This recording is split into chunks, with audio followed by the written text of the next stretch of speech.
Welcome to After the Call, the podcast dedicated to the stories and struggles behind the badge, the turnout gear, and the uniform. Each week, we'll bring you a powerful conversations with first responders, mental health professionals, and advocates who are breaking the stigma, sharing their journeys, and offering real solutions. We'll talk about PTSD resilience, family impact, and the resources that can make a difference. Because the job doesn't just leave scars on the body, it affects the mind, the heart, and the people who serve alongside us. And no one should have to carry that burden alone. This is After the Call, where you'll find strength through resilience. All right, welcome to another episode of After the Call. I am your host, Patrick. I have an interim co-host. Josh Grananetti. And a throst host. Yes. Tori. I like to call myself a foast. Oh, yeah. Forrest. All right. And today, our guest is the Big Cheese. Big Cheese. Veronica. Yay. So we're gonna talk about you. All right. Not. She's going to be talking about We her. will only say the bad stuff behind your back. Never. Never. I don't expect anything less. So today, we're gonna talk about you. We're gonna talk about some of the stories, all the good stuff, bad stuff, and where you're at in life. All right. So where do I start? What'd you have for breakfast? I didn't. Coffee? Oh, that's so bad for your gut. That's what I do. That's my day. Coffee? Yes, that's usually. I'm not a big breakfast person, so. You know, definitely need to change that. Well, you're always having breakfast at some point, whether that's your lunch Yeah. or... Right. Yeah. No. All right, so let's start where'd you grow up? I actually grew up in Casa Grande. The armpit of Arizona. In my defense, back in the day, it was a just big farm community.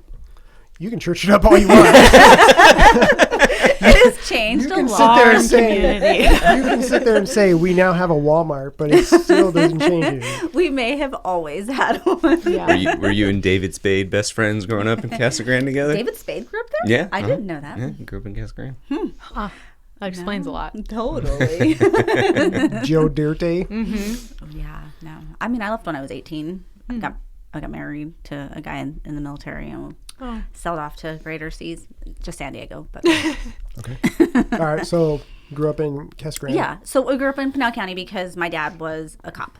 Okay. So he worked for Pinal County. I think he started with some other smaller agencies initially back in 1968.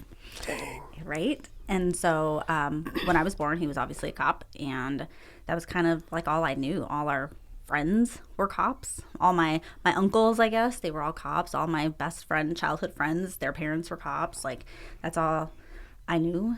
So that's why we were out there. It's where he worked. Everybody knew him. Everybody loved my dad. He was the good cop, bad cop. Like, he handled business, but he was very compassionate in his ways. So I grew up with people saying, oh, your dad arrested me, but he was really cool to me, So, and then my brother was a cop out there. My brother-in-law was a cop. My sister and sister-in-law were dispatchers. Yeah. That's growing up. That's all I knew. You didn't choose it. It chose you. So Born I into it. married, have baby. We live in San Diego. I would say my siblings and I are very, there's a huge age gap between us. So I kind of took care of all my nieces and nephews growing up. So I've always been caregiver. So having a child young was not anything new for me, right? I already had taken care of all my nieces and nephews. We spent a lot of time alone because my ex was in the Navy and gone. So things were great, right? I had 3 little girls, amazing little life, and then we lived together, and we were like, wow, this actually doesn't work out. So Womp womp. right? So at some point I had to go like, now what am I going to do? Because I'd been a stay-at-home mom with my kids because of his travels and things. And I went to 9/11 happened. And How old are you about this time? 24. Okay. Yeah, about 24. And something happened in me watching it, and I knew I needed to leave the marriage, and I needed away from me and my kids. And then just so happened everybody's hiring because of 9/11, and I went to a convention out in San Diego, and it was there. I was like, I'm going to apply for Gilbert PD and go back home. To me, Gilbert was home at that point, so that's what I did. And I waited because it was still a long process, and I got tired of waiting. I came back for like oral board, physicals. I came back and did all the testing stuff, and then it was just a sit around and wait game. And I decided at some point, like, I'm going back even without a job. Like, there's no purpose for me and my kids to be here. So I went back. Within a month, I got the call, and there I was. Sweet. Yeah. What year was this? 2002. Okay. How proud was your dad when you got on? So I can remember, my dad is like super old school, and he's also very Hispanic. So I remember telling him that this was what I was going to do, and he kind of like, yeah, girls can do this too. Yes. And I was like, okay, well, thanks, Dad. I think, right? I was like, yeah, okay, thanks. And so, yeah, it was super cool. I mean, I still have the picture of him pinning my badge. Like, it was super, super cool. My dad passed away in 2020, so it's very bittersweet talking about him because I feel like I know so much more about him having gone through my own journeys of things I can reflect back on childhood and be like, oh, that makes sense. My dad wasn't just like hot-tempered for no reason, randomly. Like, there was something more to it. And so yeah. So How was the academy for you? Easy. I was probably the best physical shape of my life. So I didn't mind the physical activity. I think I've always been good at writing. So the essays and things came very easily to me also. So I didn't have any major issues, I would say. Which one did you go to? A Phoenix, Okay. Aaliyah. Okay, cool. Yeah. So, and I also met the love of my life there, who I'm now married to. So that was a great time. Did you guys get hired together? He was working Phoenix. Oh, okay. So we just ended up in the same academy class. That's cool. I love. Yeah, it was awesome. So we had, met him there. I would say we had a great relationship. I did ultimately end it, and so he would call it something different. But we're here now. Yeah. At least you ended together. Oh, yeah, no. We had a great life, so. How'd you start your career off once you were out of the academy? So I worked Graves right away. I had an amazingly great supervisor. I would say you loved him or you hated him.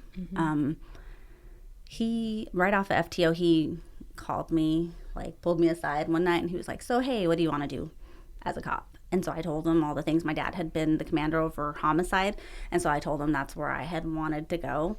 And so he was like, okay, cool. Whatever trainings you want to do, you go. They're on your time, though, because they're on your off days since I worked at weekend Graves. He's like, but if you put in for them, we'll approve them. He's like, but I'm also going to, read reports the way I would someone working homicide. So he's like, so I got a lot of red pen reports back, like, fix this, which I think really was helpful for me ultimately. Good. Yeah. What was your first big case? Well, as a detective or just as a cop?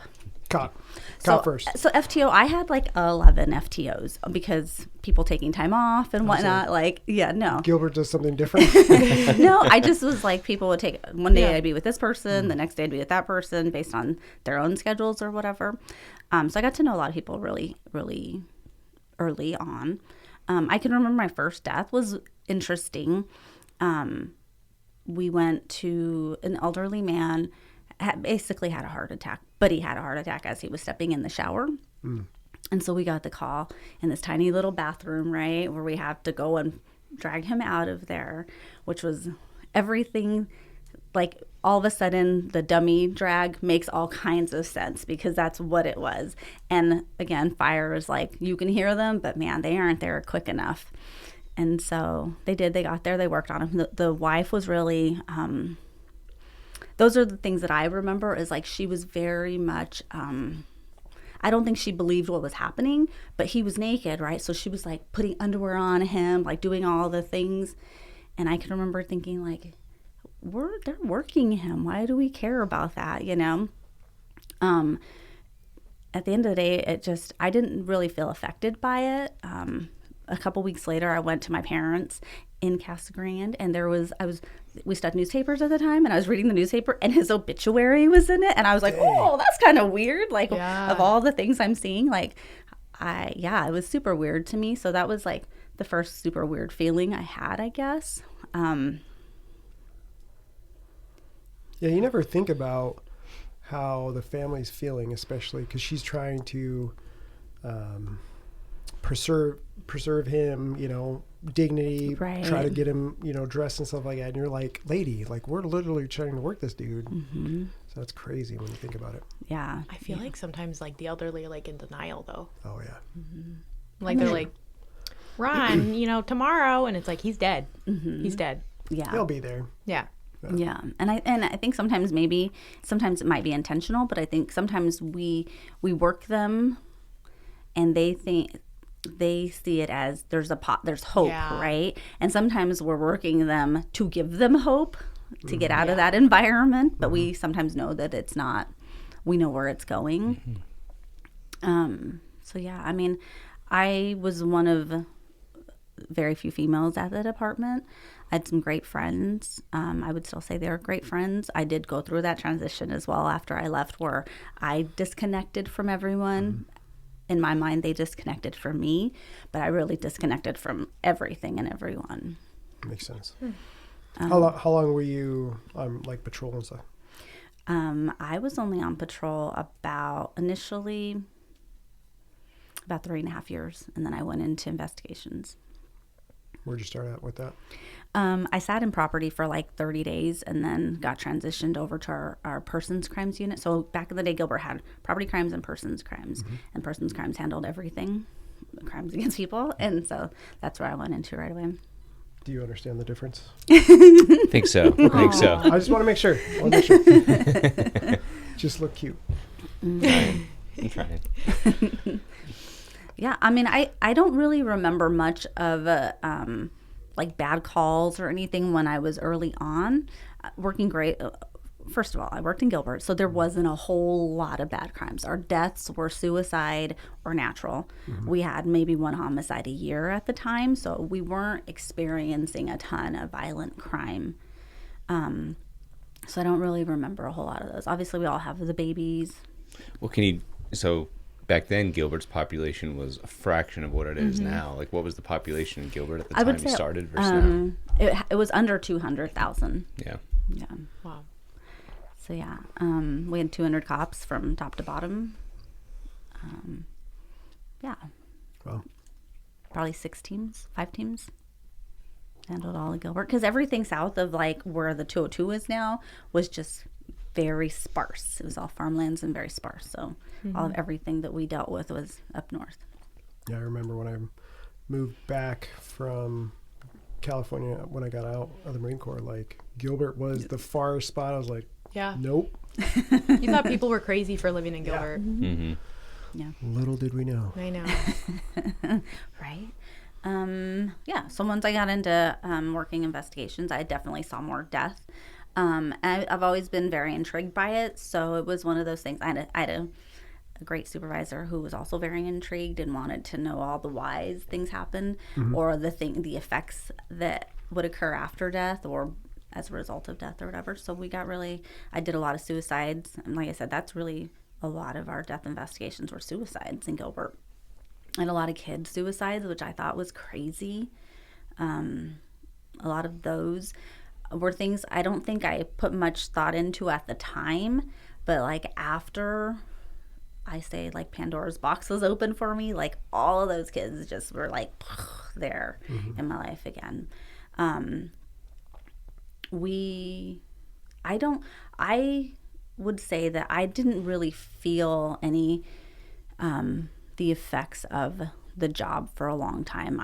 And maybe things were changing in me that I just didn't see, and I didn't have that partner to hold me accountable or to tell me like, hey, you're changing. And my kids thought I was super mom, so everything I did was amazing to them. So they were definitely not going to be like, oh, mom, today a bad day, I can say that I have a daughter, my youngest daughter wrote a note once, or like a little story or essay thing, and it's super cute, and it's all about like how amazing she thinks I am. But in there, she says things like, and I don't know how much of it was exaggerated for the story or like, was it actually real? But it's like, oh, my mom comes home at the end of work and I can see by the look on her face, it's been a stressful day. Like she says all these things. And I think when I first read it, I just thought like she's being animated, right, for the whole story. And maybe not. Maybe she was seeing something that I didn't see. But I didn't have any major effects that I noticed until 2012. So at that point, I'd been there 10 years. And Gilbert had its first major event. And I was working day shift. So I was back in patrol. After I had my son, I went back to patrol. And so I was working day shift, and it was the end of our shift. And it was like we had our swing shift came in a little later that day. And so I can remember sitting up north. I always worked downtown area, sitting up here and just waiting like, fuck, what are they talking about in briefing? Can they go? Because I know the second something happens, we're going to get stuck with it. And we did. I was sitting there just watching calls, like no calls, right? Please don't let there be some shit that comes out that I get stuck on today. And I saw the call that was like a DV, I think is what it came out as. And I was like, fuck that. Like nobody wants to get it stuck on a DV.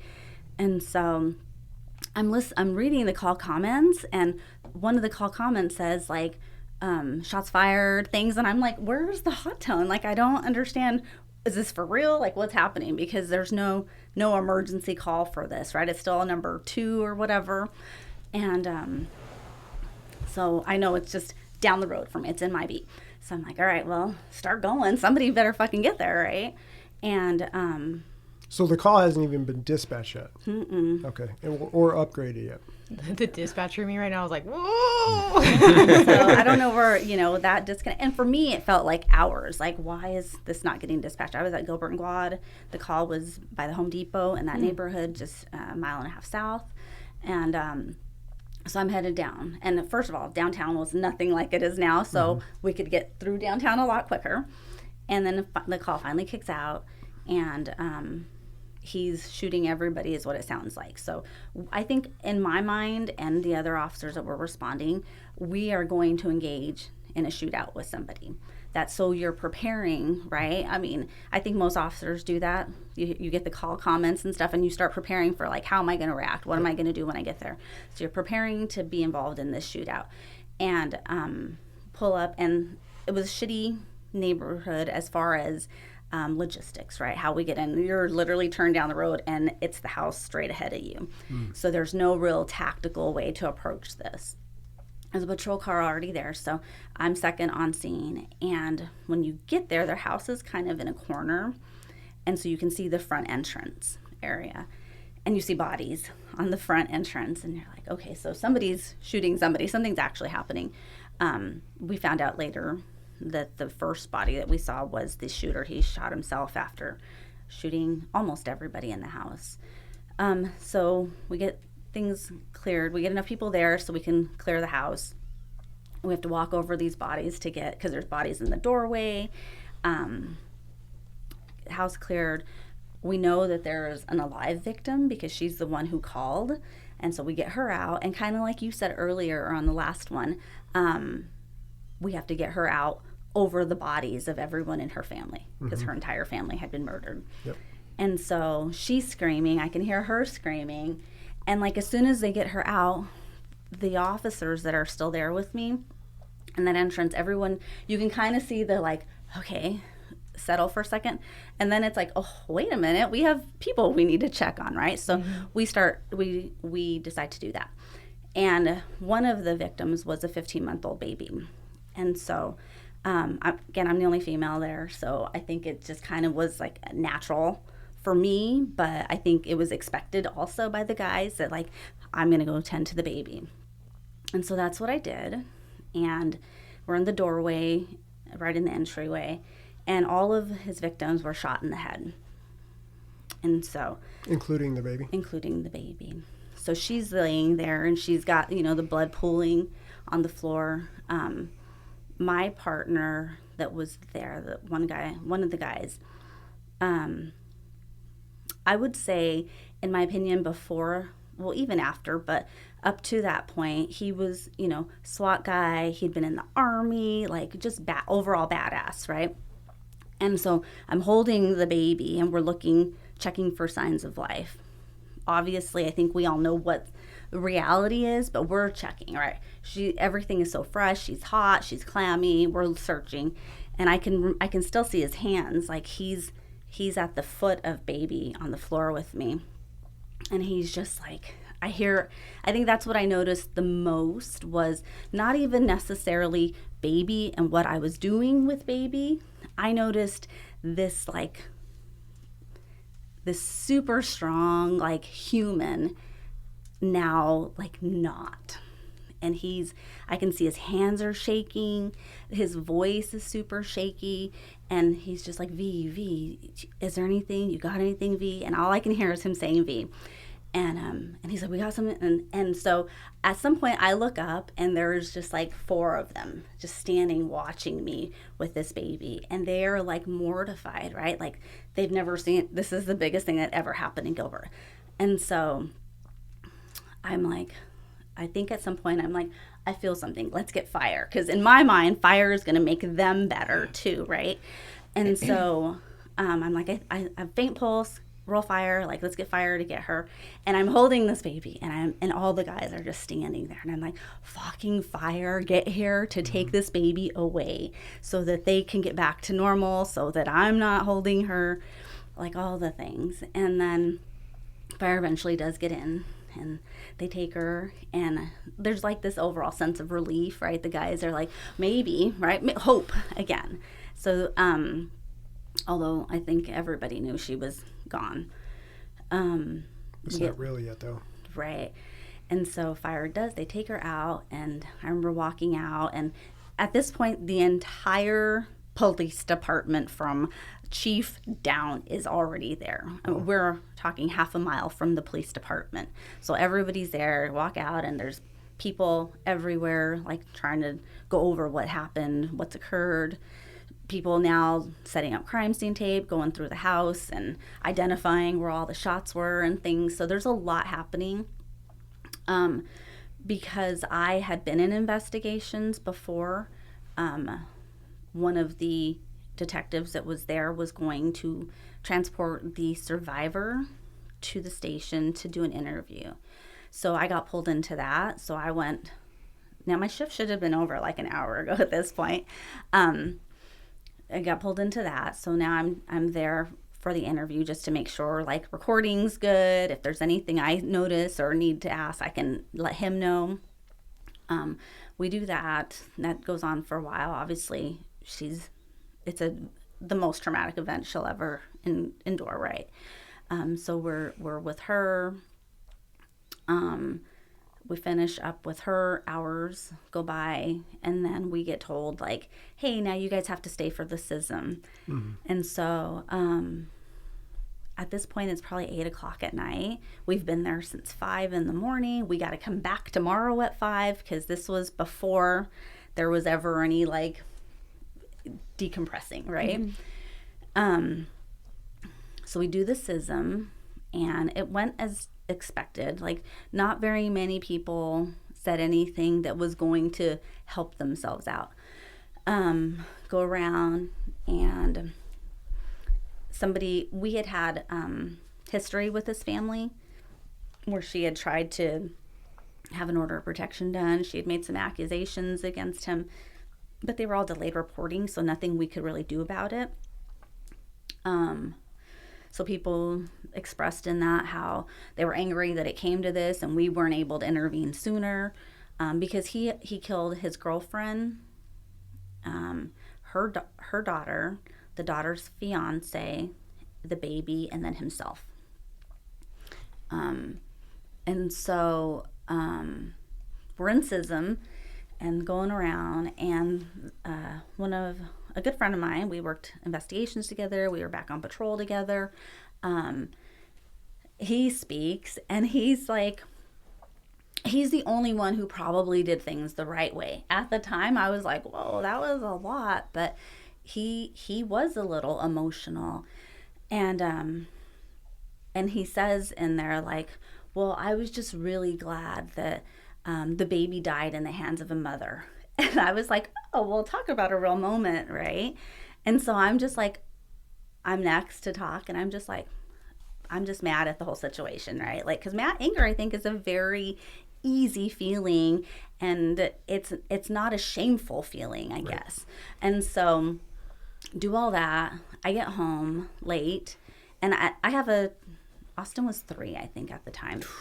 And so I get home, and, you know, he's a typical toddler, and he's like squishy and all the things. And I can remember sitting on the couch, and he's just coming up like normal day for him, and all excited. And I go to grab him, and he's as squishy and clammy as a little baby I held that morning or that afternoon.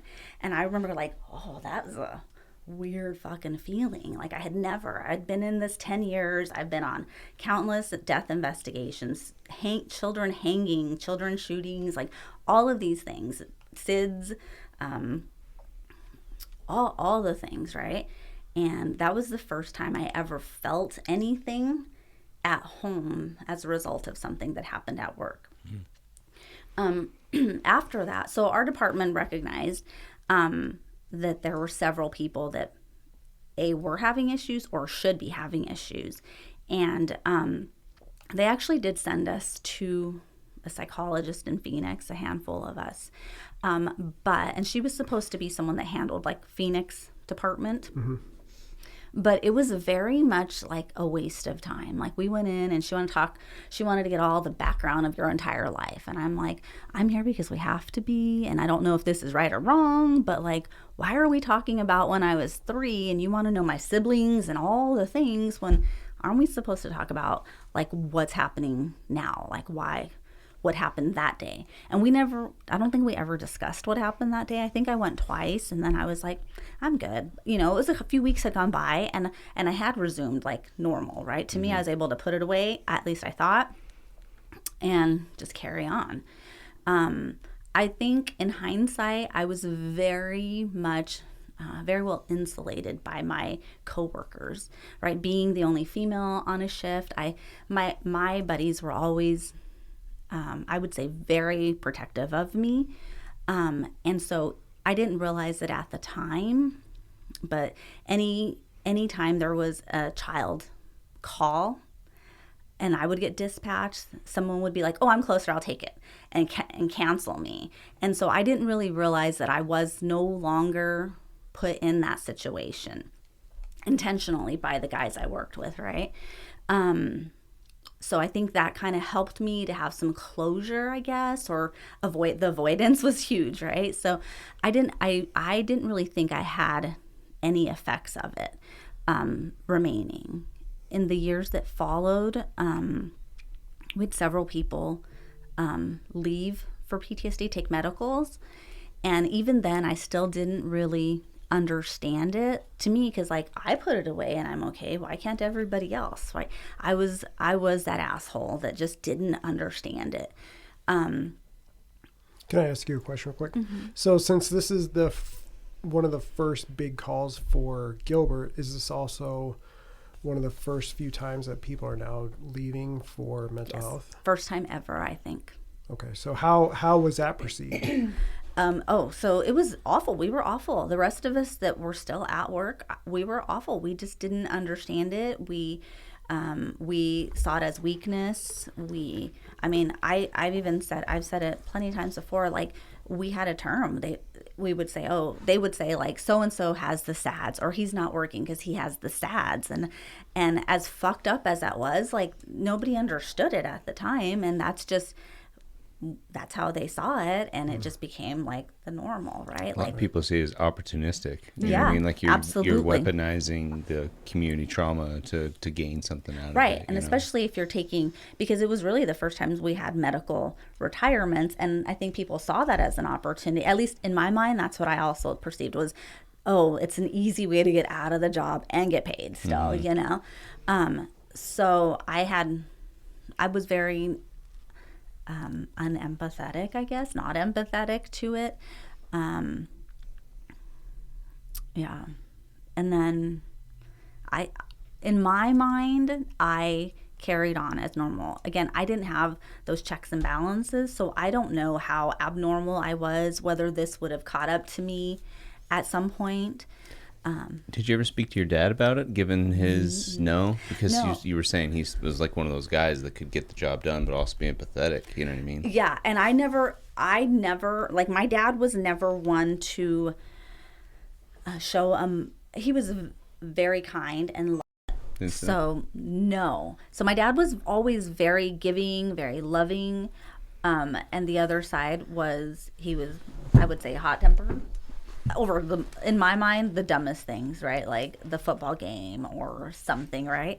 And so hindsight, I can see where my mom was like also affected by it, but I didn't know. I was like, why is my mom being so mean to my dad, right? Because that's what I saw. She's tired of a shit. Yes, absolutely. I never saw that. But no, I never saw my dad suffer because of work, right? So again, hindsight, 100% now I know it was all because of work. But at the time, I had never seen him suffer. So this was not something we talked about. I would never have gone and been like, oh, about this or that, because we just didn't do that. And to be fair, in our family, we didn't really talk about feelings. You know, we were happy or we were mad. We were never really sad. And my mom is like, she is made of stone. I think she was formed into stone now, but but she was very unemotional. So emotions were very limited. My knowledge of emotions was very limited, but I never went to him. I never went to my brother-in-laws, or my brother. Like, that just wasn't something, to me, wasn't an option.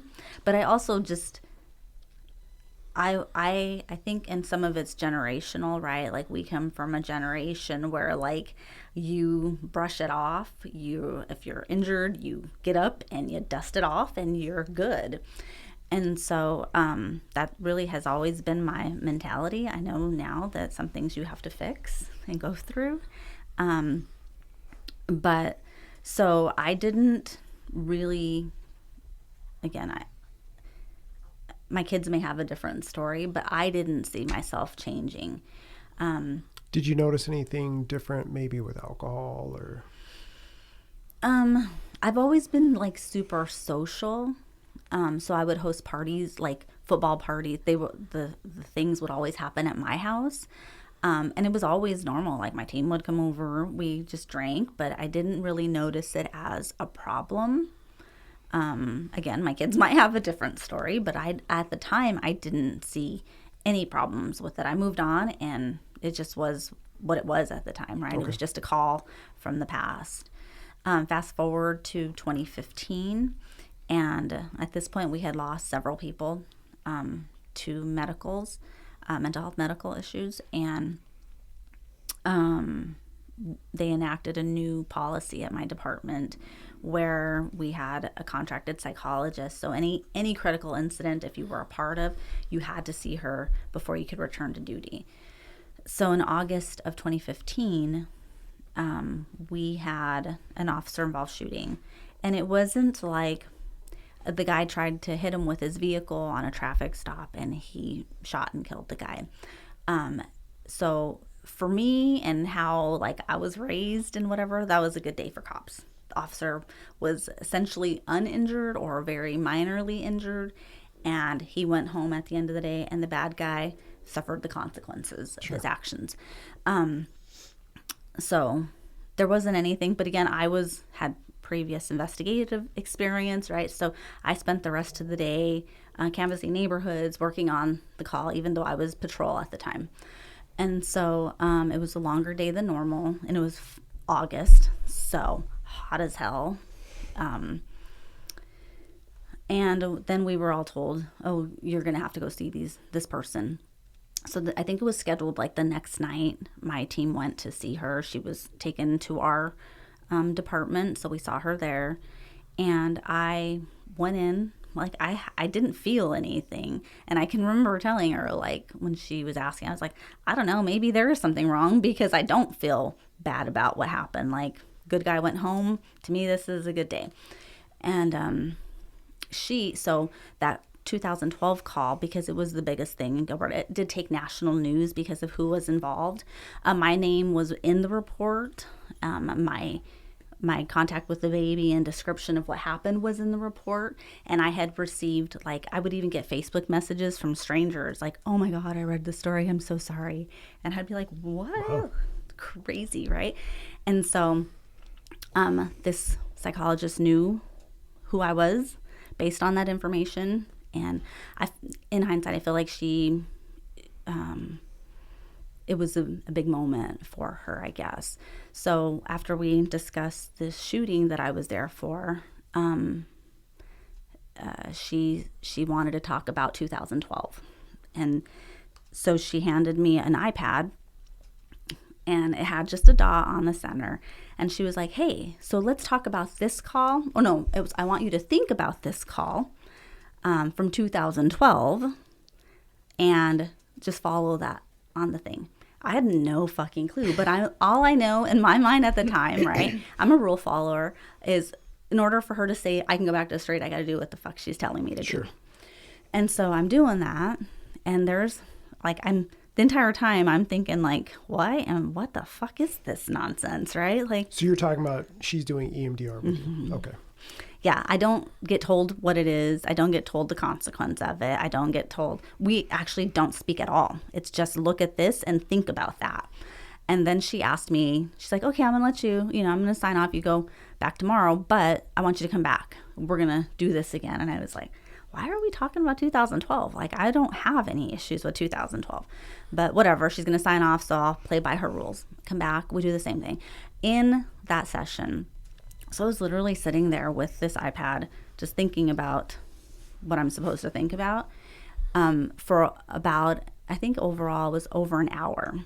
But around mid-30s minutes into it, all of a sudden, I'm like sweating, my breathing's changing, and I'm like, now in my head, it's a real, right? Like, it's happening. I hear the guys, I see everything. Like, it's real time for me, where before I would say it was like screenshots. Like, I could look back and remember this image or that image.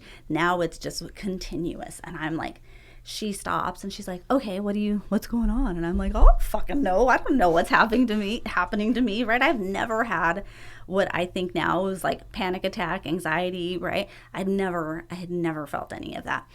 And so she's like, okay, that's good. That's what's supposed to happen. And I'm like, what? She's like, keep going. And I was like, what is happening to me? Like, and we get done. I do that for another 20, 25 minutes in that condition. And we get done, and she's like, that was good. You're going to feel like you had a really good workout this weekend. I want you to come back next week. Like, she's excited, right? I did something for her. And I'm like, what is happening to me, right? I'm not okay. And I developed a headache after that stayed until probably 2022. Like, wow. I could never get rid of it. Shit. Just felt like my brain was on fire all the time.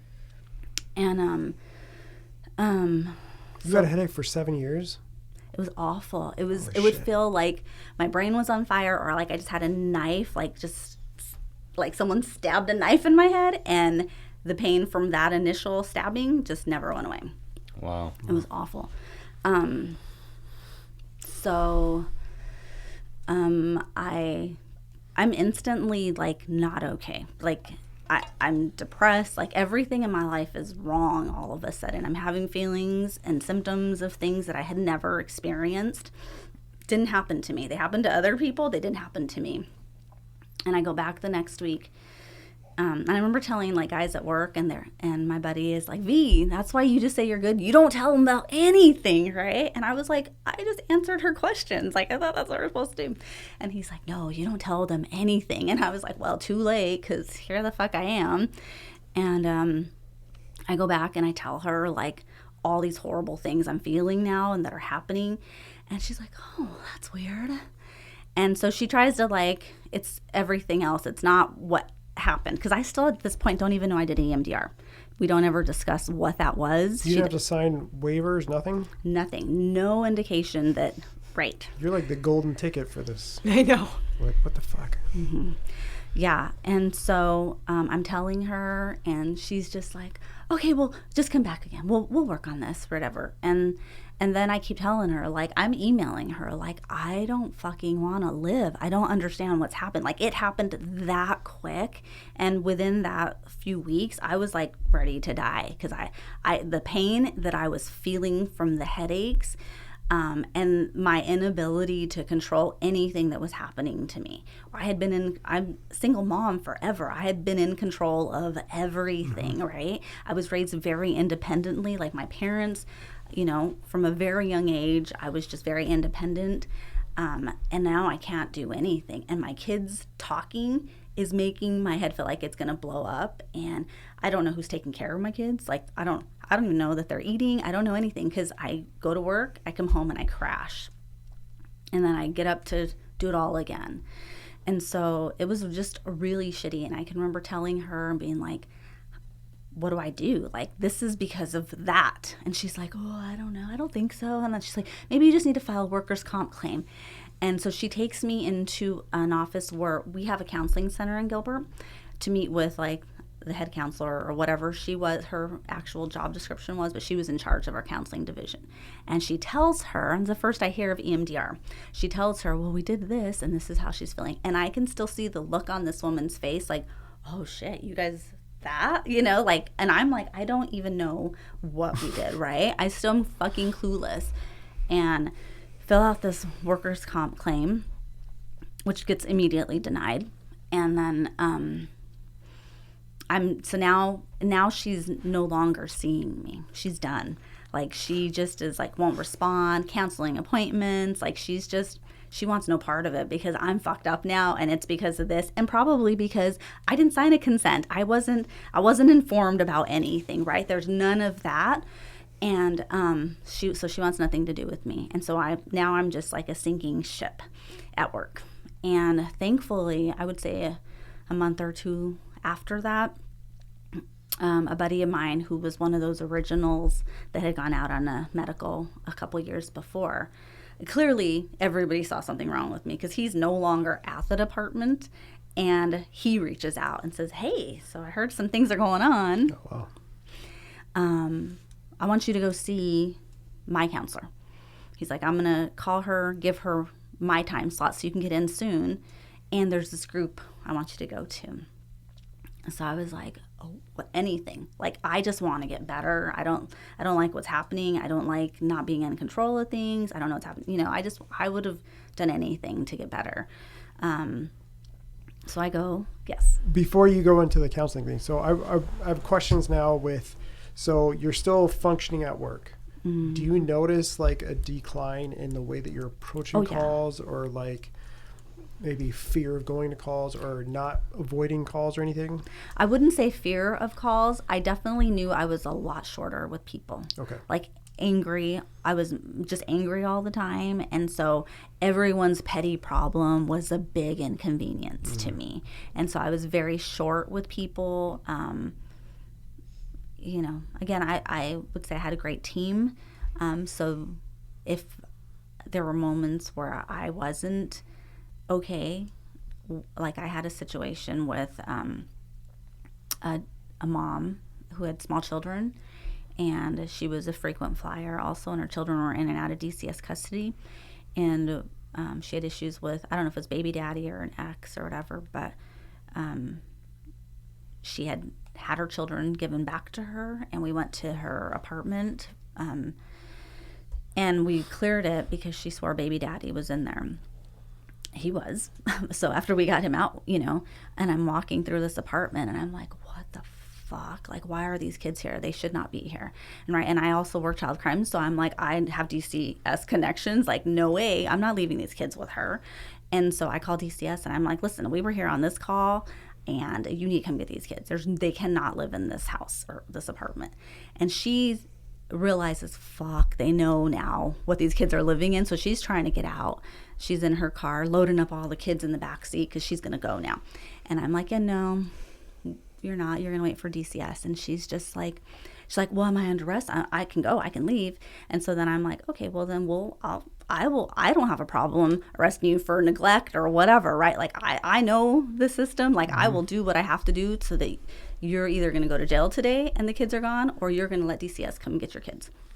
But so she opens this door, the back door to where her kids are, and she starts screaming. She's like, kids, they're gonna take you. And these kids start crying, and I'm like, oh, I'm going to kill her. Like, I literally snapped, and I just got in her face, and I was like, what in the fuck? And my partner, who I started with, he was now like, we had transitioned to, I want to call him either captain or something, so they were just under our sergeants, so they would take the place of the sergeant if the sergeant wasn't working that day. Like a corporal? Yeah, something. I was going to say captain is Yeah. a little bit higher than a sergeant. Yeah, it was something. I don't even remember. And we may not have had a title. He may just have been like the fill-in at the time. Like a lead officer or something. Okay. And so I can see him a couple spaces over out of the corner of my eye, and he's over there like, we need to tone this down, right? And I'm just like, oh, probably a good thing, because I probably would have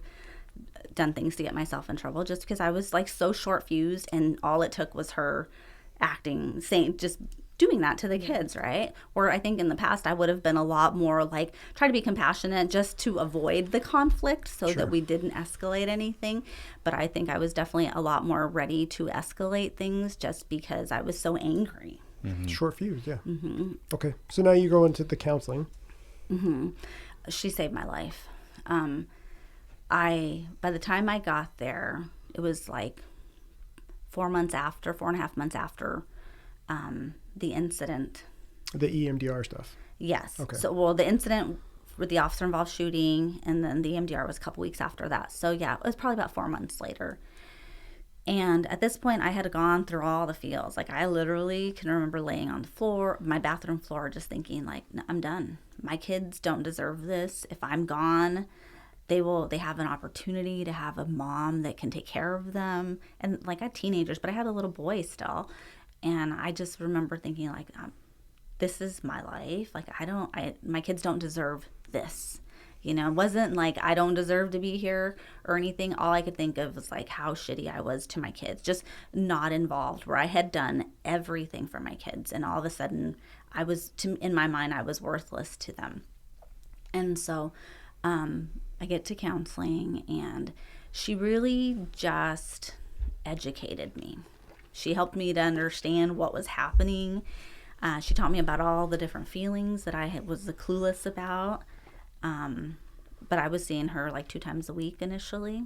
And then I went to this peer support group, which I would say is beneficial in that I realized, oh, this is a very real thing, and I'm not the only one feeling this way.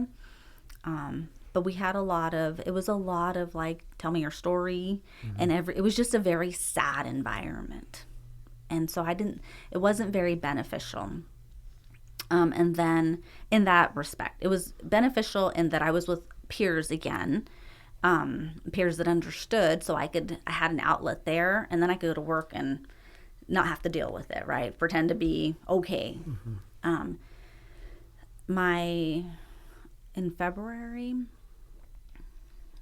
so a few months later, apparently I wasn't as good as I thought I was becoming. So my psychologist put me on medication, a whole cocktail of things, or the psychiatrist did, and took me off of work. So I was off work for a few months. So in the process, right, I'm also now battling workers' comp because I had filed that initial claim. I think the same buddy who referred me to the doctor to the counselor provided me with an attorney's contact also. So now I'm in this litigation with my town. And I can remember my first, the first hearing I went to and seeing, well, on the town side, right, as an employee, I'm obligated to go to human resources, dump all of the things onto them and give them every bit of my life. And I was not aware that when I would have to go to these depositions, the sitting on the other side of the table against me was the same people I just poured my soul into. And so I was felt so much betrayal. And I had, my partner at the time, my son's father, he was very much disliked at the PD. He had caused a lot of, he was that guy. So they'd removed him from patrol, from any enforcement. He was on the Brady list. He was on the shit list. And I think I was kind of collateral damage. And so I attribute that to why I got little to no support from my agency, because even I can remember hearing from people like that there was talk like, oh, she'll never get approved, things like that. There was just no support. So now my only support is my attorney and this buddy that, reached out. Yeah.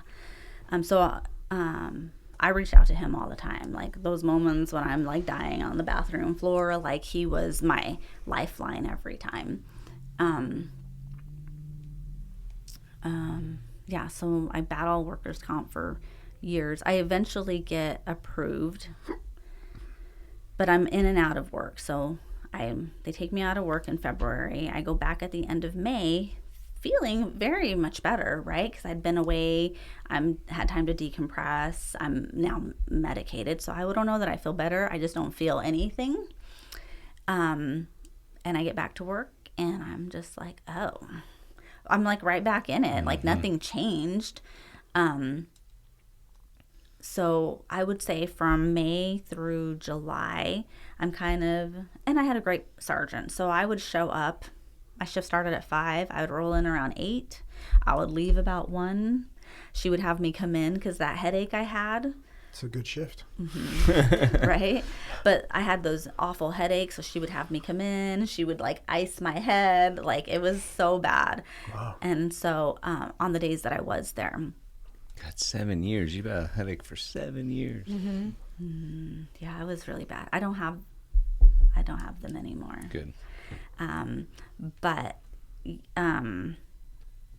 Yeah, so I did that for a few months, and there was a day that I was on a call, same area downtown, or I wasn't on the call. I heard the call kick out, and it was a guy was reporting that this girl, just some random girl, was chasing him around his house with a knife.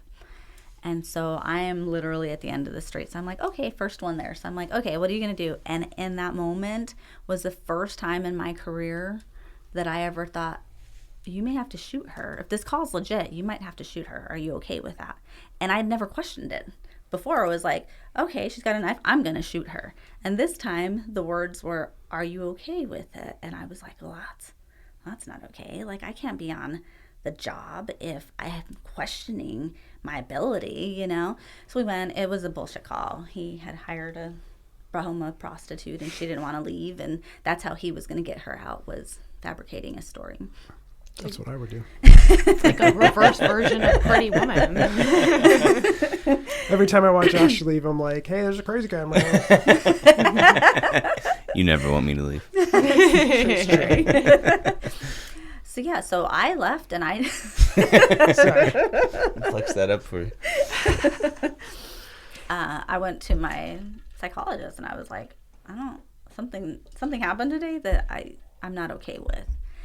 And she was like, well, let's just take you off for a little bit again. So I was off the job. It was July 26th, 2016. And in September, I think in September, I was still off. And I was like, I had a conversation with my kids. Up to that point, I had never spoken about what was happening to me with my children. I had 3 teenage daughters and then my little boy. And they never questioned why you were home all the time? No, Well, I think I just told them I had all this excessive vacation time I had to use. That was my first lie, because the first time I was home for like 2.5 months, maybe 3 months, and I was like, I just have all this vacation time I gotta use, and they just were like, okay, mom isn't gonna lie, right? Yeah, it makes sense, yeah. And so, but I'm sure, in hindsight, I'm sure they knew something was not right. So I had a talk, and I just said, Mom's been kind of sick. That's what I always said. I was sick. I blame the headaches. That I had a physical thing I could use. So that was like my comfort blanket, right? Mm-hmm. If I wasn't okay internally or emotionally or mentally, I could just say I have really bad headache, and everybody understood that. So that became my crutch. I use that for everything. And so I just said to them, like, you know, Mom's been really sick. I've been having these headaches really bad and stuff. And, you know, it's because of work. And so what do you guys think if Mom stops working there? And they immediately were like, yes, stop. And I was like, oh, wow. Okay. And that was it. I literally went and was like, I'm done. I cleared out I remember the blue cart, putting all my patrol shit in there. And they were like, well, you don't want your boots. And I was like, well, I don't want them either. Like, I don't want any of this. In hindsight, don't ever do that. There will be a day you will wish you had some of your things. Sure. But at the time, I was just like, in my mind, I couldn't leave fast enough. And as soon as I could leave, everything was going to get better. And it doesn't. I learned that too. But that's what I did. I just was like, I'm out. But I did leave. I did do a send all town employees email about it. Was it proper? No. Or were you like, fuck all no. I probably still have it on my phone. But it was like, this is what happened, and I have no support, and it's fucked up, and it'll ruin your life. But I did, like, if any of you are feeling this, please use me. Like, come talk to me. I'm available for you guys, but I'm fucking out. So yeah, that's how good for you. That's a hard email to send out. I know. It was awful. I mean, at the time I was just like, fuck this department. I've done everything. I gave my entire life to this department is how I felt. Like, I was a good cop. I solved lots of cases. I put in the work. I put a lot of bad people in jail for a long time. And this is how you treat me? Like, the second I break, you guys are like, fuck her. And so I was super, super angry. And like, I didn't share with anybody. Even my closest friends had no clue. They were just like, where the fuck are you? And I was like, I'm good. I never told anybody what I was going. The email was the very first that I really shared. My boss knew the headaches, right? And so people may have known, right, that I was going through it mentally and emotionally. And obviously my behaviors I was now that salty old cop that I was the disease in there, right? I was grumpy, I was negative, I was all of those things. So clearly it was obvious something was not right with me. I convinced myself that I was convincing the world that I had bad headaches. And then because I didn't come out and share initially with even my closest friends, they didn't ask, right? It's my business. They're not going to get involved, and I'm not sharing, so I don't want to share, right? So nobody asked. I did have my partner, who was one of my best friends. I remember him saying, like, dude, like, there was a time he was mad, and he was like, what the fuck? Like, you were just gone, and everyone's asking me what's wrong, and I don't know. And I'm like, oh, I don't, I played it off, like, not a big deal. I'm here now, right? So I would say I killed some of my own good friendships by not including them or not letting them know, or to my own defense. Some of it I didn't know. I was learning. I was, I had feelings I never had, like fear. That was not something I felt before. And all of a sudden I was afraid to go to grocery stores. Like people I could hear, like someone was, I don't know. I was just super hyper vigilant about everything. I didn't drive anymore. I stopped going anywhere. I avoided Gilbert when I had to turn in a doctor's note saying you're not coming back to work tonight, or I'll be gone for this amount of time, or until I get released. I'd literally sneak in the middle of the night, drop it on my sergeant's desk, and see nobody. Like, I was, at the time I lived in South Chandler, so I could avoid Gilbert. And that's what I did for the entire year that I went through it. And then I definitely didn't go back to Gilbert after I left the agency. Like, it took me a long time to be able to go through Gilbert without feeling some way. Sure. And look at you now, telling your story right? In the heart of Gilbert. I love Gilbert now. I go to all the retirements. Like, I definitely put myself back in there. Some of it was intentional. Yeah. Were you battling any of the and I hate asking this question, but like suicidal ideations as you're going through the transition of leaving work? I would say I had more of those while I was still on the job. Okay. Once I left, I had a really shitty partner.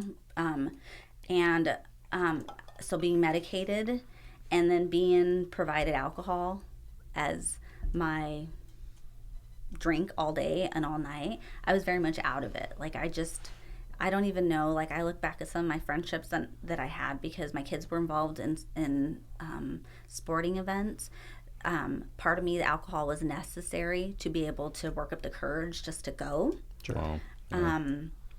And then the other part of me is like, man, I know I made an ass of myself and nobody pulled me aside and said like, why are you drinking so much? You know, like it just was a thing. I had alcohol everywhere I went because I couldn't leave my house without it. And also my dad was still alive, but it became a very opportunistic time for my partner to segregate me. He's just not a good person. And so it was his opportunity to control everything in my life and to separate me from people who would have said, what's wrong? Yep. You're not okay. So I didn't see my parents anymore, where they would come stay with us every weekend, or I'd go there on the weekends. And so now I'm in a position where I'm not seeing people that might have said like, why is it 10 o'clock in the morning and you're drinking? Or, you know, why are you not working? Or, you know, anything. Yeah. Well, that's what toxic people do, right? Oh, yeah. Oh, yeah. They're going to pull you from the people that can help you. Absolutely. Yeah. And so, yeah, I still fought workers' comp until 2018. We settled. So everything started for me in 2015. 3 years. Wow. It's a long time. It's a long battle. It was awful. The town was so awful. So, yeah, I had a lot of like anger, resentment to the people that I worked, not necessarily my partners, but just to the people in charge, I guess. I remember going to a party. It was about a year after I left was the first time I engaged with anybody I had worked with. And it was a retirement party. And I remember going, and I walked in the house, and there was already a bunch of people there. And everyone turned, and they were like, and then they, like, the hugs were like I was going to break. Like, I was so I don't know that I used to think they thought I was, like, fragile and going to break, but they may have thought I was so fragile I would just blow up, and who knows what might happen. But they were just I noticed then, like, wow, people are treating me, like, very different. Like, I was all of a sudden just really delicate, and they were just very cautious around me. But again, I drank the shit out of myself that night just to be able to stay there. Yeah, it was awful. Wow. How's your drinking now? Now, I don't. I drink now when, like, I'm going to have, like, if depending on the meal we're having, I don't need it, don't care, you know, it's not like it's not, in fact, like if I'm having a bad day or whatever, I intentionally don't have a drink. There you go. Yeah, totally. And I do have to credit that to my husband. Like, so unfortunately for him, when we got back together, I thought I was better, right? 2018 came and so 2017, I took myself off the medication because I started going to this like women's networking type thing, and it was all women except for my husband would go. And after several months of that, he was comfortable. I hadn't shared anything about our life and how things were, and maybe some of it I didn't really recognize still at the time. So after a while, after a few months, I would go sometimes without him. And during one of those visits or one of those meetings, we had like this round. It was different, and we had this round table. And for the first time, I spoke about why I was no longer a cop, and there were just some things, people there that when you talk about signs, people there, a girl showed up that didn't have a business. Didn't have a real reason to be there, wasn't even from the East Valley, like just so random. She popped in late, and she was looking for someone in if anybody knew cops, because she was trying to start this thing in Phoenix where she was teaching kids martial arts at parks, and she wanted a cop from Phoenix to show up and, turn on the lights because the kids get all excited. And the girls were like, oh, we happen to have someone who might know someone. And that all sorts of light bulbs happened in my head. As you guys know, my husband's a Phoenix cop, right? And I was like, and I had known him prior to as, in my mind, he's a great guy. I knew him however many years before that was. And I was just like, all these things just happened. And then I started to realize, like, why that the medication was part of the problem. It was keeping me from growing. Mm-hmm. And I started to realize how shitty my home life had become because I allowed this person to control every aspect of my life. And I had thought at some points it was protective because I was so in fear of being out places, but I started to realize it was not done for good reasons. Right. And so I went to a psychiatrist and I was like, hey, so I'm ready to get off meds. And they were like, I don't think so. That's not how this works. And I was like, okay, cool. So I went home and I literally stopped all of my medicine. I also decided I was going to be vegan. And so I was eating really clean and all these amazing things happened at once. And I think being vegan's more dangerous. Listen, it didn't last long, but it lasted long enough for me to have become alert and healthy. And so during that time I was like, see ya, we're done. You need to get out of my life. I don't even know what the fuck happened the last 2 years, but this is not who I am and not the life I ever planned for me and my kids. Good for you. And so so I no longer on medicine, which had some not so great experiences, right? Yeah. Because I obviously now, before I couldn't feel anything, so I was really sad that I missed happiness. When good things were happening with my kids, I didn't feel that because of the medication. So I could feel happy again, but I also could feel sad. I also could feel anxiety. I could feel all of these other emotions but I still had a great counselor. I was still seeing my counselor weekly, so I had someone to help me work through all those things. We had done proper EMDR. I had done brain spotting. I've been doing all these different modalities to help. So then I still fought workers' comp until I think we settled in February or March of 2018. And so I really thought I was also we settled because workers' comp decided I was stagnant, so I wasn't going to get any better, but I wasn't going to get worse. And so that kind of was a sticking point to me. I'm good. Mm-hmm. I'm not going to get great, but I'm good, and I'm better than where I was, so I'm good. I started. I went on a podcast. I can't remember his name, but he worked for Mesa, and I shared my story there for the first time, out loud to the world, because I shared it on social media. Because all of a sudden, I had this overwhelming sense of I need to do something now. Now I feel better. Nobody should ever go through what I went through, right? And so I shared there, and then that group that I had initially went to in 2015 reached out to me, and they were like, hey, why aren't you with us anymore? Why'd you stop going or whatever? So I started going back to the groups, but I was there in a different role. I was there not needing support. I was there as support.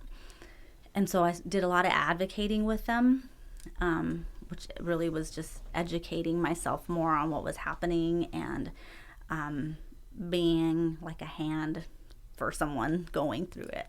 But it was also therapeutic. Oh, yeah, totally. Wanted to set you up for this. Mm-hmm. Totally. I mean, I've learned so much since then. I mean, and I've met some great people. I had to sit through with senators. We did a lot of really big advocating. And then that group kind of, I would say the positive things in that group just stopped. COVID stopped a lot of things.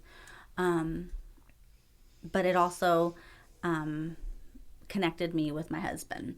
And so even though I was losing that support, I now had him. But to be fair, I really thought I was man, I am so healthy. This is such a big part of my past, right? And then Probably my poor husband.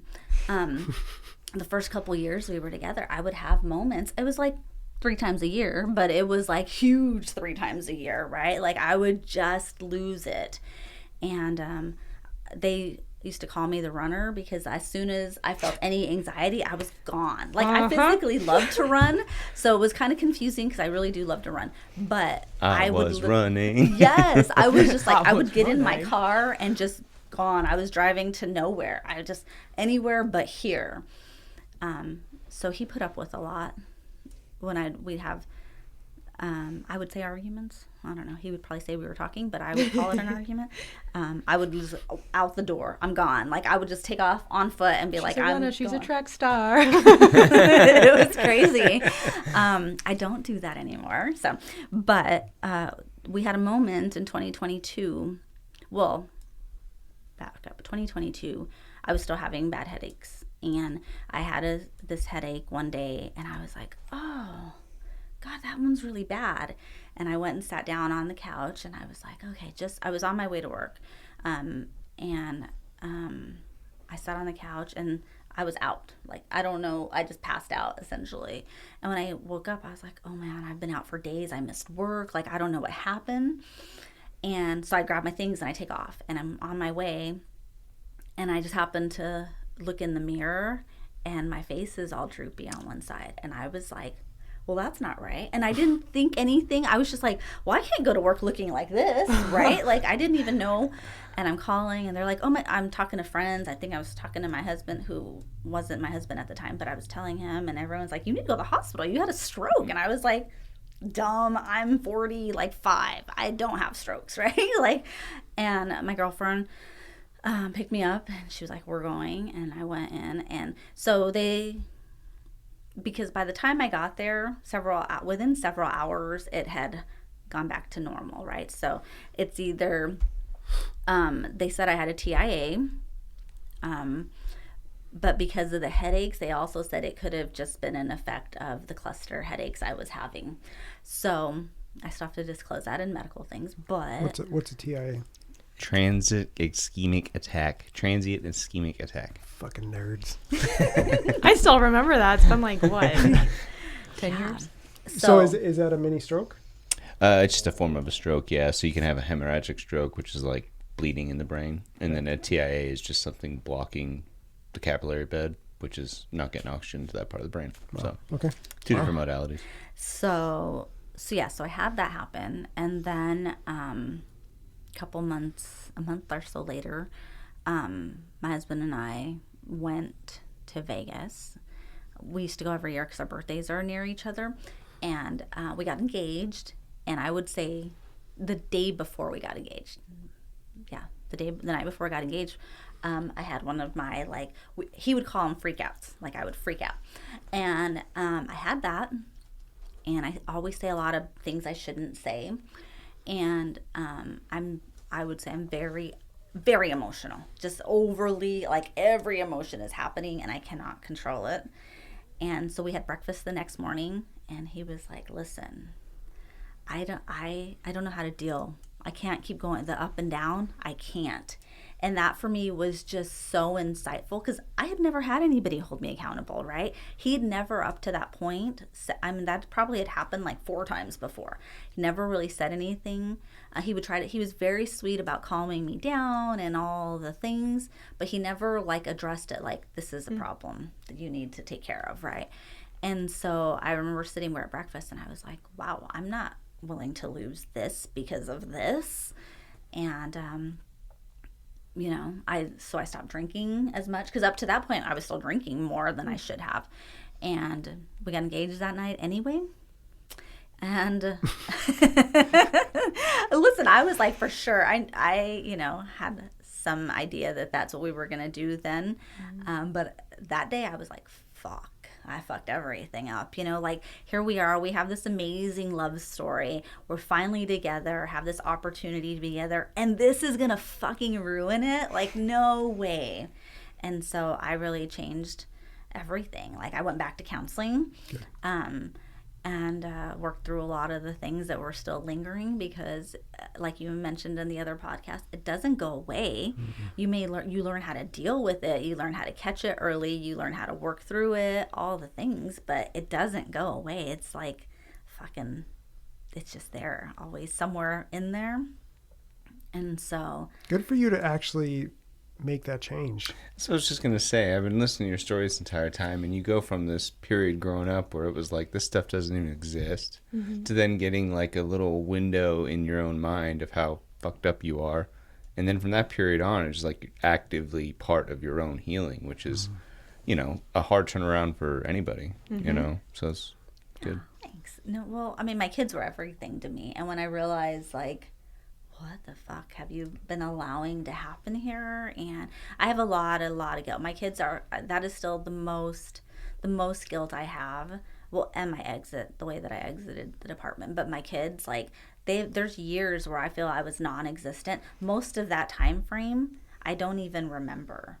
I remember pieces, but definitely not.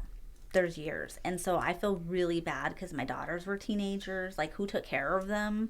My little boy, he suffered a lot. He developed anxiety for years. He really suffered as a result of what I was going through. And so I have a tremendous amount of guilt. Thankfully, he's much better. I mean, I think a lot of it is, like I said, my husband is amazing, very supportive, very loving, very protective. He's everything. And he's really good to my kid too. And I think having good support is huge. Like when you guys talk about your spouses and how amazing they are and the support, and it's huge, you know. And I sit on both sides of it now because he is also law enforcement, and so I have a different perspective now because you know, I've grown so much through it that I don't have the freakouts. I can like catch it and take some time to like, okay, let's reflect on this and what's happening and why it's happening, and then come back later and deal with things in a calm manner. But before I knew all of that, and I would have spouses talk about how shitty their cop husband was, I would be like, wow, how incompassionate, right? Like, how do you guys not understand what they're going through? Like, that's what I thought about it all the time. Like, and then I became the spouse, and then I was like, oh, you know, even in my own way of wanting to protect him, you mentioned it in random conversation earlier, and you enable that by like, oh, let's give them some time to settle, give them their space, you know, work is shitty. I get that part, right? So just let him take his time, but that time can be 10 minutes or it can be 3 days. And we allow that to happen, and then we don't address it. Then they feel better, and we just skip right. Yeah, we just jump right into feel better again. Yeah, we can't enable the process. Right. And so it's been very, very eye-opening. So, you know, earlier I talked about like eating crow because I disregarded my partners when they were going through it because I didn't understand. And then it was like eating crow when I became the spouse, because now I'm like, wow, I really disregarded what they were going through because I didn't understand. And so now it's just, you know, it's this career, like you put everything into it, right? We're there for everybody all the time, and we have the worst effect on the people we love the most. And they take it because they love us, and it's just this awful thing where it really doesn't have to be. With the right procedures in place, right supervision, right people who can recognize there's something. It doesn't have to be catastrophic. Like, God, why do we wait till it's catastrophic to help anybody? Like, you notice anything, it should just be normal conversation at this point. Like, I'm almost 10 years from my career, from when it ended. And like, I think we're finally now at a point where people are listening a little bit, right?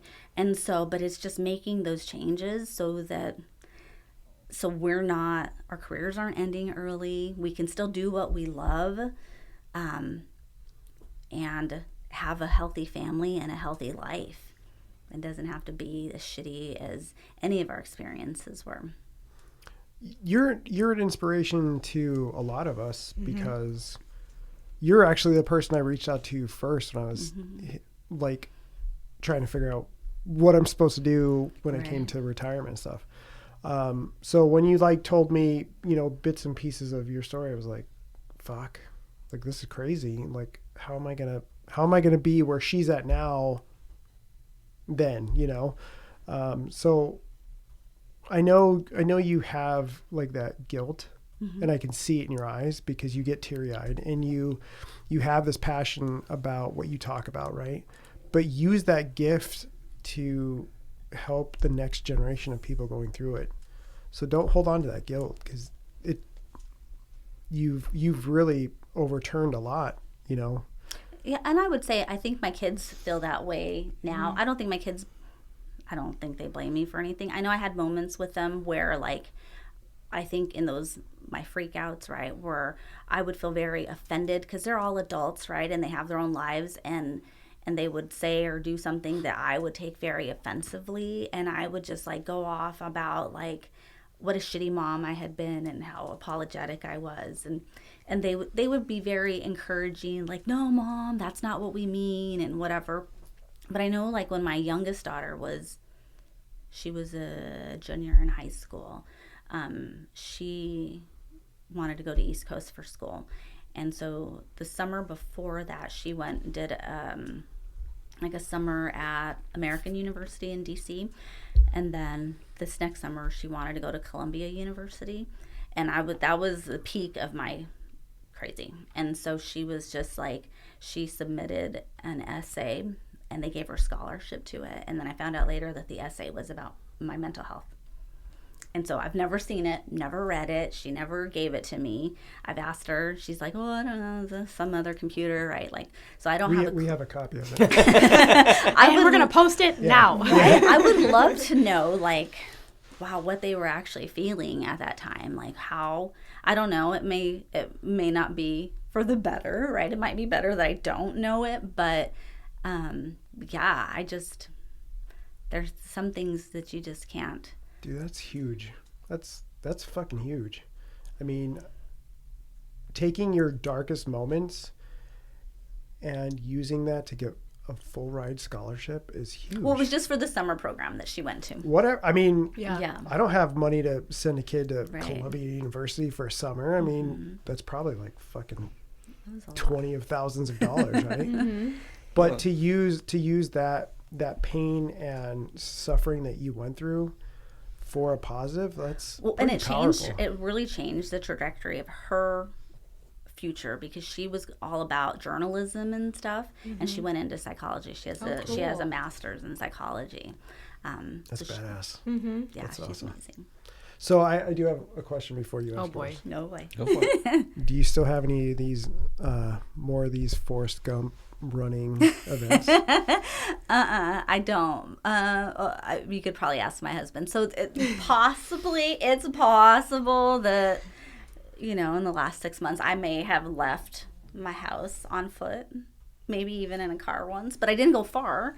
Like, as I left, I was like, what are you doing? You don't. And I do remember him saying, like, you don't do this anymore. Why are you doing this? Yeah. This is not you. This is, you're better. It's you your don't do knee-jerk this. reaction. Yeah. True. So, yeah, no, I don't take off to the middle of nowhere in the middle of the night, down up to 17 to the middle of nowhere. I don't do that anymore. Good. That's awesome. Yes. I was just going to say guilt's a funny thing because it's like, the cancer patient who fought cancer for 3 years while their kids were still having to live at aunt and uncles and stuff. They don't, or they shouldn't feel guilty, or if they feel guilty, we like, what the fuck are you talking about? Yeah. You're in chemo, you know what I mean? Yeah. But for whatever reason, when our behavioral health or mental health isn't as strong as it is, we don't see the tumor, we just see. So the guilt, it doesn't make sense in any true way, but of course you're a mom, though. You're gonna feel that way. Mom guilt, right? No, I'm a father. That's one. But like two, I think what's like huge, just like in my own personal life, I have some friends who had a rough mom, and it was because she was in pain. She's on pain medication, but she got off that medication, and she was like, "Holy shit, guys, I am so sorry." And I have so much respect for my friend's mom. I'm like, that's so amazing that you recognize that, and she loves her mom for that. So a lot of parents don't, one, recognize that they maybe did something, or two, apologize. So I think that's like beautiful. That. Well, thank you. My girls are amazing. I love, like, I have great girls, and we have a great relationship. So there you go. There's your proof that you're a fantastic mom. Because a lot of people don't have the relationship. Tell that to the 17-year-old boy. I will. Get him on here.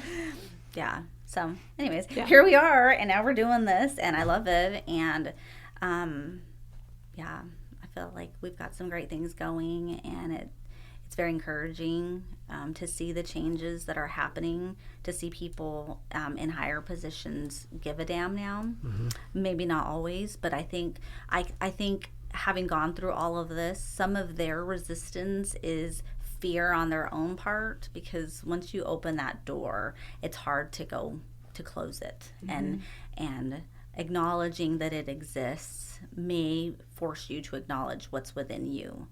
And I think a lot of them are afraid of that, or ashamed to let that be known. And so I think it's great that there are some people, and we've had connections.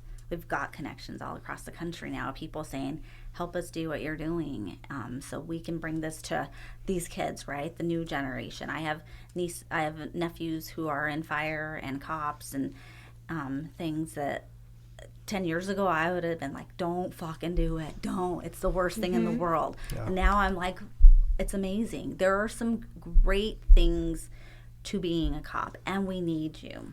So, like, do it, but let's keep you healthy along the way. Just know these things are going to happen. You're going to see these things. You're going to feel these things. And instead of, like, turning that corner and, like, whew, dead person's in that other room, I'm good now. Just be like, well, that was really shitty. And I'm feeling something. Even if you don't know what you're feeling, just acknowledge that something's happening in you. And then you can put it away, right? Then you can release it. But that whole, like, you feel it and you're like, suck it in, and you never breathe it out again. Like, you can only do that so much. I always tell my husband, like, you've been shoving shit in that locker every day. Every day you leave, you shove it. Guess what? It's not closing. You got to take care of the things. Even when you think there's nothing, if someone's telling you something's a little amiss, like, you didn't talk to me all day yesterday, that's not normal. Just acknowledge it. Yeah, and that's the thing, is like, this profession's never going away. Never. The calls are never going away. All the trauma's never going away, right? It's just, how are we going to address it on a quicker scale to prevent this burnout and all the problems that go with it sooner. Absolutely. And that's where all of your tireless effort that you've put into meeting with all these people on different levels is going to pay off dividends in the future. It just sucks that, we have to really deal with the red tape now, but it will break down those barriers in the long run. I agree. So good for you. Good for you. Fucking Forrest Gump over here.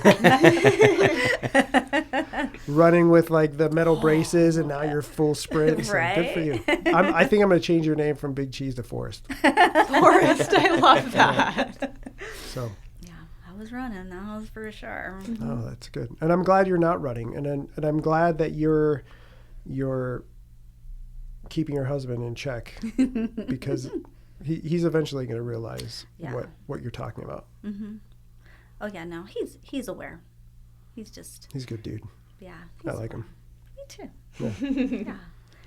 Totally. Cool. I mean, how much do you like I him? was about to say. He's up there jealous. I don't know if I like this jealousy thing. Oh no, I'm just curious. He doesn't have what we have. Yeah. He's not allowed to. Okay. He's mine. I don't share. We'll work on that. All right, yeah. On the sharing, or the what's going on with you we guys? may have the menage We got a whole 24-hour podcast That's true. to deal with to break this down.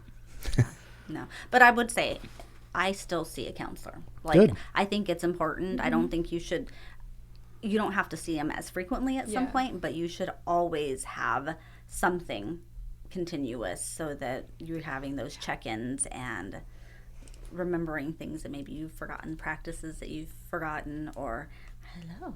Maintenance. Yes, the maintenance. I used to say tune-up, but apparently that sounds inappropriate. So go get your tune-up, but I don't mean it that way. So maintenance. Good. Any parting words you want to express to somebody that might be struggling? Dude, don't just reach out. Like, say something to somebody, right? There are so many of us who, in fact, just the reach out, which seems like the hardest thing, you don't even have to say anything. Just be around people like us who know what it feels like, who I can look at people and go, they need something, you know. I'm in a really great position at work where I can, if I recognize that, I can be like, hey, so we have this thing going, and like, you know, there are all these things for you. Not everyone is in that position, but I do have that place for me at work. But I think or if you are that partner, right? Like, and you notice something, right? These things are subtle to us because it's like watching your kid grow up. Like, they were 5 yesterday, now they're 18. That's a great point. But they're not subtle to people around you. They notice the first time you're not. It's just like me with my husband. When he comes home, I know if work was stressful or it wasn't, because he breathes different, right? The facial expressions are different. He walks different. Like, you notice those things in your partner. Yeah. Reach out to them, just whatever it is. It can be simple, but don't ignore it, because we are just enabling it to grow. And unfortunately, our careers, people wait until they are fucking drowning before they extend that hand to get help. And we need to, for as badass as we can be, and I know a lot of badass cops and first responders, like, be badass enough to save yourself before you're drowning, taking down the people that love you. I dig it. I love that too. Be badass enough to help yourself. That's cool. Forrest Gump has said it. It's a shirt, right? It's a We're shirt. gonna make it a shirt now. Run, Forrest! If you're badass, Run, say Veronica, something. run! Wow, yeah, we got all kinds of merch coming up. Jenny. I dig it, dude. Yeah, if you're badass, be badass and say something. Yeah, because sitting on this, acting badass as a TOU guy or the leader of a group like that, and not encouraging them to get help, you are the fucking problem. So if you are so badass, you can do all these amazing tactical things. Protect your brain. Good. I like it. Cool. Yeah. That's it. That's Alright. it. Anything And else for the scene. No? All right. Anything from the faux host? No, I just loved it. I hadn't heard your story before, so Oh, I'm sorry. I loved it. Yeah, it was good. All right. Cool. Cool. We'll see you guys on the next one.